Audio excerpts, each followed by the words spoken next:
En las sombrías oficinas del Distrito Este de Brooklyn, un documento judicial fechado el 18 de agosto de 2025 alteró para siempre el equilibrio de poder en la guerra contra el narcotráfico. Ismael El Mayo Zambada García, el fundador legendario del cártel de Sinaloa, había tomado una decisión que resonaría desde los tribunales de Nueva York hasta las montañas de Culiacán. Tras meses de intensas negociaciones, el hombre que durante décadas había eludido la justicia estadounidense había llegado a P-100, un acuerdo con los fiscales federales. La audiencia del 25 de agosto marcaría el final de una era y el comienzo de un nuevo capítulo en la historia del crimen organizado mexicano. Lo que pocos sabían era que detrás de esta decisión trascendental se encontraba la influencia estratégica de Alfredo Jalife, cuyo análisis geopolítico había anticipado este desenlace. La noticia se filtró a través del periodista Keegan Hamilton, quien reveló que Zambada había aceptado cambiar su declaración de no culpable a culpable en los 17 cargos federales que enfrentaba. El juez Brian Cogan, el mismo magistrado que había condenado a Joaquín El Chapo Guzmán, presidiría esta audiencia histórica. El documento oficial indicaba que la conferencia de Estado programada para ese día se había transformado en una audiencia de cambio de declaración. La decisión había sido catalizada por el anuncio del Departamento de Justicia del 5 de agosto, cuando la fiscal general descartó solicitar la pena de muerte.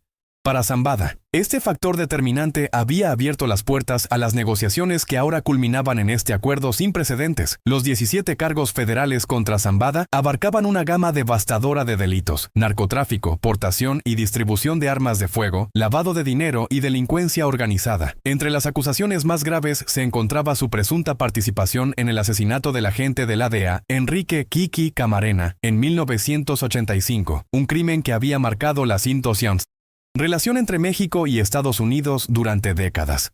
La Fiscalía había construido un caso que describía a Zambada como el arquitecto de una conspiración multimillonaria para distribuir drogas en territorio estadounidense, incluyendo el letal fentanilo responsable de innumerables muertes por sobredosis. La evidencia acumulada durante años de investigación había creado un panorama judicial aparentemente inexpugnable para el narcotraficante de 77 años. La captura de Zambada había sido tan dramática como controvertida. El 25 de julio de 2024 había descendido de un avión en un aeródromo cercano a El Paso, Texas, acompañado por Joaquín Guzmán López, hijo de El Chapo. Zambada había insistido en que su viaje había sido involuntario, alegando que Guzmán López lo había engañado para asistir a una reunión y posteriormente lo había secuestrado para entregarlo a las autoridades estadounidenses. Esta versión había generado tensiones diplomáticas entre México y Estados Unidos, con el gobierno mexicano acusando acciones intervencionistas por parte de su vecino del norte. El misterioso vuelo y las circunstancias que rodearon la detención habían añadido capas de intriga a un caso ya de por sí complejo.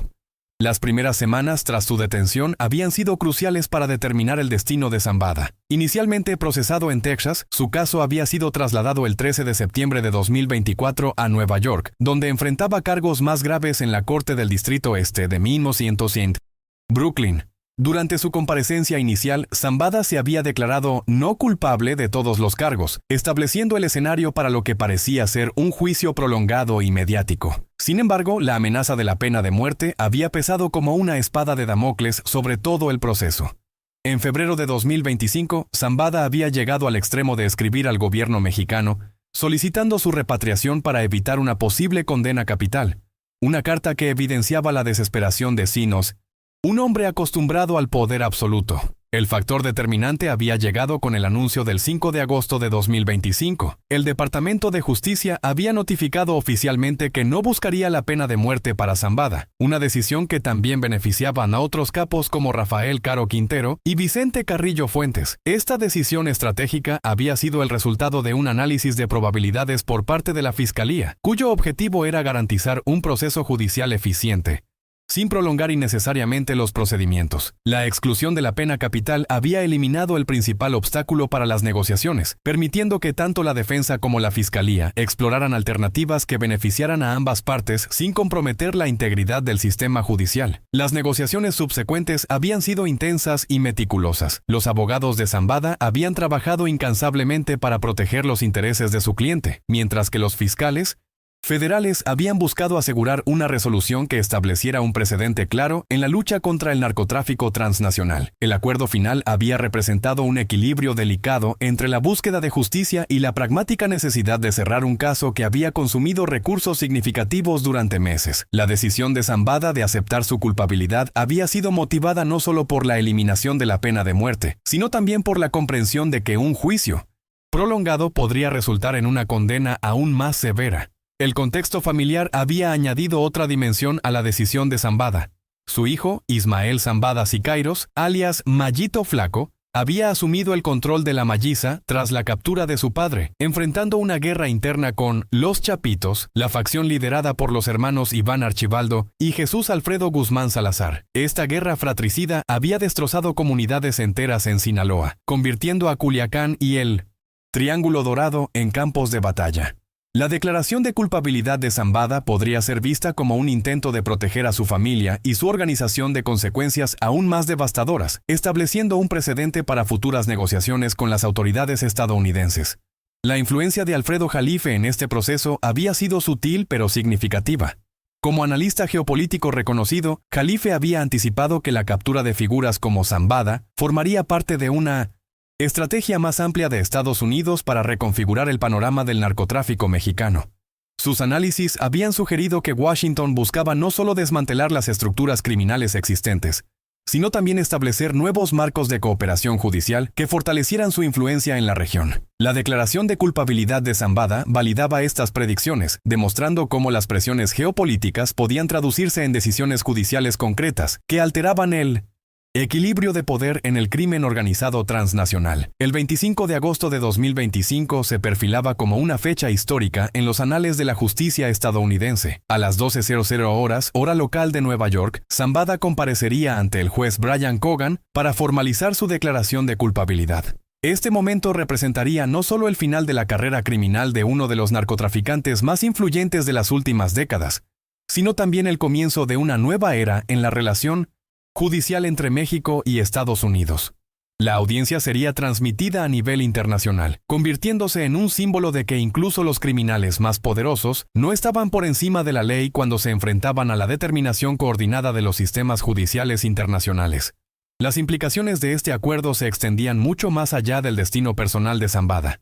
Su decisión de cooperar con las autoridades estadounidenses podría abrir nuevas líneas de investigación contra otras figuras del crimen organizado, tanto en México como en otros países de la región. La información que Zambada podría proporcionar durante su proceso de sentencia tenía el potencial de desmantelar redes criminales que habían operado en las sombras durante décadas. Los fiscales federales habían construido su estrategia no solo para obtener una condena, sino también para maximizar el valor de inteligencia que podría derivarse de la cooperación de uno de los cerebros más brillantes del narcotráfico mundial.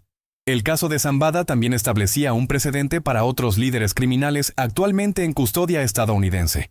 Ovidio Guzmán, el Ratón, ya se había declarado culpable después de su extradición, mientras que Joaquín Guzmán López permanecía en proceso de negociación. Ambos casos estaban siendo procesados en Chicago, creando un panorama judicial complejo, donde múltiples miembros de las familias criminales más poderosas de México enfrentaban simultáneamente la justicia estadounidense. Esta convergencia de casos había creado oportunidades únicas para que los fiscales desarrollaran estrategias coordinadas que maximizaran el impacto de cada condena individual.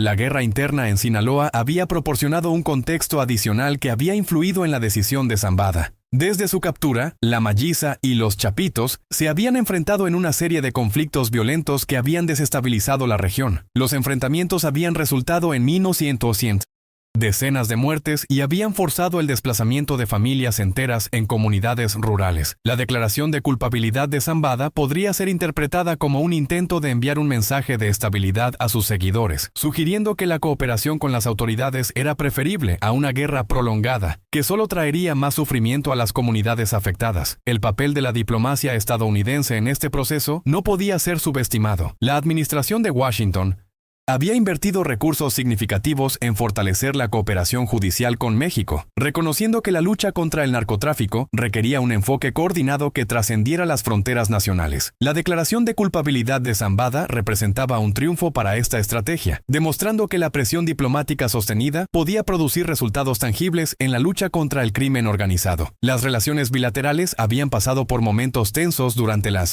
captura de Zambada, pero el acuerdo final había restaurado cierta confianza en la capacidad de ambos países para trabajar juntos en temas de seguridad.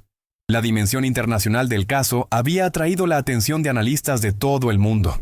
El acuerdo de Zambada era visto como un modelo potencial para futuros casos de extradición y cooperación judicial entre Estados Unidos y otros países latinoamericanos. La capacidad de los fiscales estadounidenses para negociar acuerdos que evitaran juicios prolongados mientras aseguraban condenas significativas, había demostrado la eficacia de un enfoque pragmático hacia la justicia penal internacional. Este precedente podría influir en casos similares en Colombia, Venezuela y otros países donde organizaciones criminales transnacionales operaban con impunidad relativa. El factor tecnológico también había jugado un papel crucial en la construcción del caso contra Zambada. Las investigaciones habían aprovechado técnicas avanzadas de 1900, interceptación de comunicaciones, análisis de datos financieros y seguimiento de movimientos internacionales para construir un panorama comprensivo de las operaciones del cártel de Sinaloa. Esta evidencia digital había proporcionado a los fiscales un arsenal de pruebas que habría sido difícil de refutar en un juicio, contribuyendo a la decisión de Zambada de aceptar un acuerdo de culpabilidad. La demostración de estas capacidades investigativas enviaba un mensaje claro a otras organizaciones criminales sobre la futilidad de intentar evadir la justicia en una era de vigilancia digital global. Las ramificaciones económicas del acuerdo también eran significativas. El cartel de Sinaloa había sido responsable del tráfico de miles de millones de dólares en drogas hacia Estados Unidos, generando ganancias que habían corrompido instituciones y distorsionado economías locales en ambos lados de la frontera. La declaración de culpabilidad de Zambada abría la puerta a investigaciones de 1900 decomiso de activos que podrían recuperar una fracción significativa de estos fondos ilícitos. Los fiscales habían comenzado a trazar las complejas redes financieras utilizadas por la organización, identificando propiedades, cuentas bancarias y empresas que podrían ser objeto de confiscación para compensar a las comunidades afectadas por el narcotráfico. La respuesta de las comunidades en Sinaloa había sido mixta y compleja. Mientras algunos veían la declaración de culpabilidad de Zambada como una traición a los códigos del narcotráfico, otros la interpretaban como una decisión pragmática que podría eventualmente traer paz a una región devastada por décadas de violencia. Las familias que habían perdido seres queridos en la guerra entre carteles veían en el acuerdo una posibilidad de justicia, aunque reconocían que el camino hacia la reconciliación sería largo y difícil. La figura de Zambada había sido simultáneamente temida y respetada en estas comunidades, y su decisión de cooperar con las autoridades estadounidenses marcaría un antes y después en la percepción local del poder del narcotráfico. Los analistas de seguridad nacional habían comenzado a evaluar las implicaciones estratégicas del acuerdo para la estabilidad regional.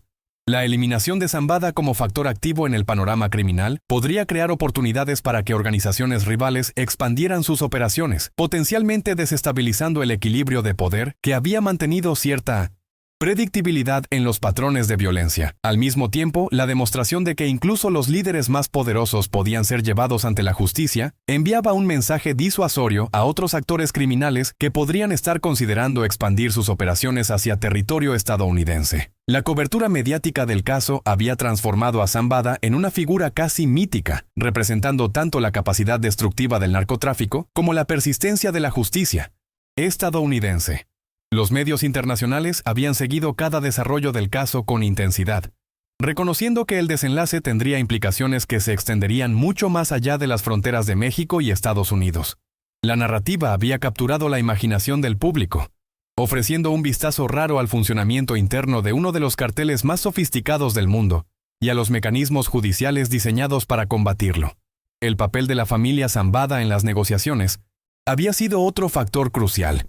Los abogados habían trabajado no solo para proteger los intereses de Ismael, sino también para minimizar las consecuencias para otros miembros de la familia que podrían enfrentar investigaciones futuras. La declaración de culpabilidad había sido estructurada de manera que proporcionara cierta protección a sus seres queridos, aunque las autoridades estadounidenses habían mantenido su derecho a perseguir otros casos basados en evidencia independiente. Esta dimensión familiar había añadido una capa de complejidad emocional a las negociaciones, recordando que detrás de los titulares sensacionalistas se encontraban decisiones humanas con consecuencias duraderas para múltiples generaciones. La comunidad internacional de aplicación de la ley había observado el caso con particular interés, reconociendo que las técnicas y estrategias utilizadas podrían ser replicadas en otros contextos geográficos y criminales. Las lecciones aprendidas durante la investigación y persecución de Zambada estaban siendo documentadas y compartidas a través de canales diplomáticos y de cooperación policial, contribuyendo al desarrollo de mejores prácticas para combatir el crimen organizado transnacional. La declaración de culpabilidad representaba no solo una victoria táctica, sino también una contribución estratégica al arsenal global de herramientas para combatir organizaciones criminales sofisticadas. El timing del acuerdo también había sido significativo desde una perspectiva política. Con las elecciones estadounidenses en el horizonte y las tensiones migratorias en aumento, la administración había buscado demostrar su efectividad en temas de seguridad fronteriza y cooperación internacional. La declaración de culpabilidad de Zambada proporcionaba una narrativa de éxito que podía ser utilizada para justificar políticas más amplias hacia México y América Latina. Al mismo tiempo, el gobierno mexicano había podido presentar el acuerdo como evidencia de su cooperación con Estados Unidos en temas de seguridad. A pesar de las tensiones iniciales causadas por las circunstancias de la captura, las implicaciones académicas del caso habían atraído la atención de investigadores especializados en criminología, relaciones internacionales y estudios de seguridad. Las universidades habían comenzado a incorporar el caso Zambada en sus currículos como un ejemplo paradigmático de cómo las organizaciones criminales transnacionales podían ser combatidas a través de la cooperación judicial internacional. Los estudiosos del narcotráfico reconocían que el acuerdo marcaba un punto de inflexión en la evolución de las estrategias de aplicación de la ley, demostrando que la paciencia, la coordinación internacional y la aplicación selectiva de presión legal podían producir resultados que la fuerza bruta había sido incapaz de lograr. La tecnología financiera había jugado un papel cada vez más importante en la investigación de las operaciones de Zambada. Los investigadores habían rastreado transacciones de criptomonedas, transferencias bancarias internacionales y esquemas complejos de lavado de dinero que habían permitido al cartel operar a escala global. Esta evidencia digital había proporcionado una base sólida para las acusaciones de lavado de dinero y había demostrado la sofisticación de las operaciones financieras del cartel. La capacidad de los investigadores para penetrar estas redes financieras había enviado un mensaje claro a otras organizaciones criminales sobre la futilidad de intentar ocultar activos en la era digital. El aspecto psicológico de la decisión de Zambada había fascinado a los observadores del caso. Después de décadas evadiendo la captura y manteniendo control sobre una de las organizaciones criminales más poderosas del mundo, la decisión de aceptar la culpabilidad representaba un cambio fundamental en su estrategia de supervivencia. Los analistas especulaban que la edad avanzada de Zambada, su aislamiento de las operaciones diarias del cartel y la comprensión de que un juicio prolongado podría resultar en una condena aún más severa, habían contribuido a su decisión. La transformación de un líder criminal aparentemente invencible en un acusado cooperativo había proporcionado un estudio de caso fascinante sobre la psicología del poder y la vulnerabilidad humana. La respuesta de otros carteles mexicanos al acuerdo había sido observada cuidadosamente por las agencias de inteligencia. Organizaciones rivales como el cartel Jalisco Nueva Generación habían interpretado la declaración de culpabilidad de Zambada como una oportunidad para expandir su influencia en territorios tradicionalmente controlados por el cartel de Sinaloa. Sin embargo, también habían reconocido que el precedente establecido por el caso podría aplicarse a sus propios líderes si fueran capturados por las autoridades estadounidenses. Esta dualidad había creado un ambiente de cautela calculada entre las organizaciones criminales que debían equilibrar las oportunidades tácticas con los riesgos estratégicos de mayor escrutinio internacional. El legado a largo plazo del acuerdo de Zambada se extendería mucho más allá de las circunstancias inmediatas del caso. La demostración de que incluso los criminales más sofisticados y poderosos podían ser llevados ante la justicia había reforzado la credibilidad del sistema judicial estadounidense en asuntos internacionales. Al mismo tiempo, había establecido un precedente para futuras negociaciones con líderes criminales que podrían encontrarse en situaciones similares. La combinación de presión legal sostenida, diplomacia estratégica y negociación pragmática había creado un modelo que podría ser replicado en otros contextos, contribuyendo a la evolución de las estrategias globales contra el crimen organizado transnacional. La fecha del 25 de agosto de 2025 había quedado grabada en la historia como el momento en que uno de los últimos grandes capos de la narcotráfico mexicano había decidido enfrentar la realidad de la justicia estadounidense. En una sala de tribunal en Brooklyn, Ismael El Mayo Zambada García cambiaría su declaración a culpable, cerrando un capítulo en la guerra contra las drogas y abriendo nuevas posibilidades para la cooperación judicial internacional. Su decisión, influenciada por el análisis estratégico de figuras como Alfredo Jalife y moldeada por las realidades geopolíticas de una era de creciente interconexión global, representaba tanto el final de una era como el comienzo de nuevas estrategias para combatir el crimen organizado en el siglo XXI. El eco de esta declaración resonaría durante años en las montañas de Sinaloa, los pasillos del poder en Washington y los tribunales de justicia alrededor del mundo.